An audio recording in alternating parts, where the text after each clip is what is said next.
Mark Peotter here. Today I am very pleased to announce and introduce to you my good friend Paul Nunez. Hello. Hello. Paul Nunez has brought his alto saxophone, but even more importantly, Paul has made a transcription of the saxophone solo on David Sanborn's live version of Hideaway. This recording appears on one of his albums. Right. Is it Straight to the Heart? Yes, Straight to the Heart. All right, so let me ask you a few questions. Okay. People want to know, how long have you been playing the saxophone? I started playing in elementary school, played it all through high school, and then I stopped playing. I went and got a degree, I started working, and for many years I didn't touch the saxophone at all. Wow. Until the mid-2000s. And in the mid-2000s, that's when my aunt encouraged me to pick it up again. My aunt and my mother. All right, so before your aunt talked about getting you back into playing music, you were a school teacher. Right. And you were teaching math. Mathematics, that's right. Mathematics. Mm-hmm. Math and music sometimes go together, that's what I right? hear. Yeah. And how long did you teach? From beginning, well... Like more than 20 years? Yes, 25 years at Mesa Community College. That's amazing. Yeah. And so I'm guessing that after you retired, that's when you decided, I'm going to put some more time into this. Mm-hmm. I'm going to get really good on my alto again. Yeah.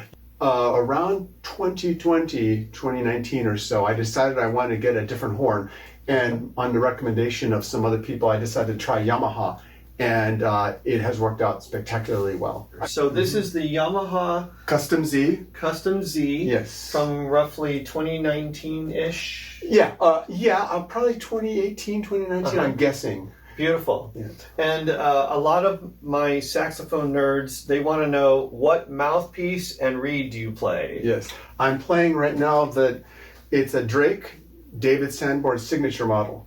Go figure. He's Sanborn song, Sanborn transcription, Sanborn mouthpiece. Yeah, and right now I'm using Java Jazz. Is that the green? Green box. The green box. The Java green. The Java green, yeah. 3, 2.5? 2.5. Okay. 2.5 right now. Java green, 2.5. My ligature right now is a Rovner light ligature. David Sanborn used to play on his number 8 opening, and this one is an 8. This is an 8 opening. Yeah. Okay, so it's the same as opening. David's Yeah. model. Let's talk just for a second about David Sanborn, because he just recently passed away, and he was a big influence on me. I believe he was a big influence on you as well. He inspired me to play the saxophone. Yeah. Yeah, me too. There were a few songs that I remember when I was growing up that really made me want to learn to play the saxophone. And I was surprised to find out that all these solos that I'm listening to on the radio were from one guy. That's right. And David Sanborn's sound was like the alto sax sound from the mid-70s through the mid-80s, pretty much? I would argue the early 70s, because he played with David Bowie on the Young Americans album. And so the song Young Americans, that is, for me, a signature sound. And then later on in the 80s, he did Double Vision with Bob James. And the song that stuck out to me, in fact, I remember listening at home, grading papers, and just the music on in the background. And as I was listening, it was on shuffle, and the song You Don't Know Me off of the Double Vision album came up. And it took me away right to the music. And I'll never forget that moment, because that was also a motivator for me to start playing again, and playing a lot. I am blown away. Paul made this transcription all by himself. I barely helped him at all.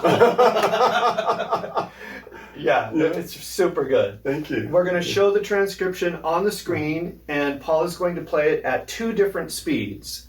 We'll play it first at 75% speed, and secondly at 95% speed. So get your horn out, get ready, and play along.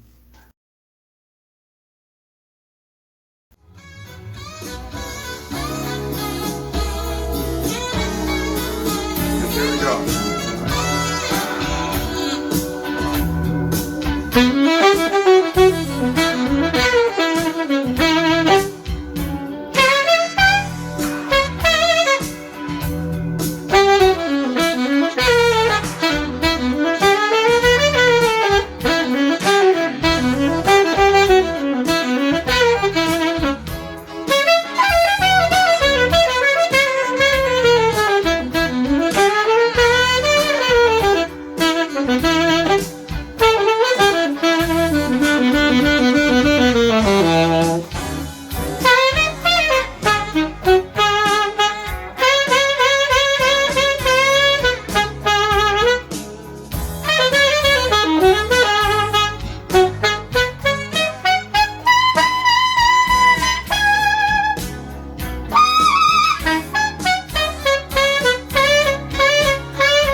Amazing.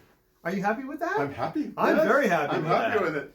Oh my. Let's give a hand for Paul Nunez. That was amazing. Oh, incredible. Thank you. And I can't believe it. You guys watching the video don't know this, but Paul did both of those in one take.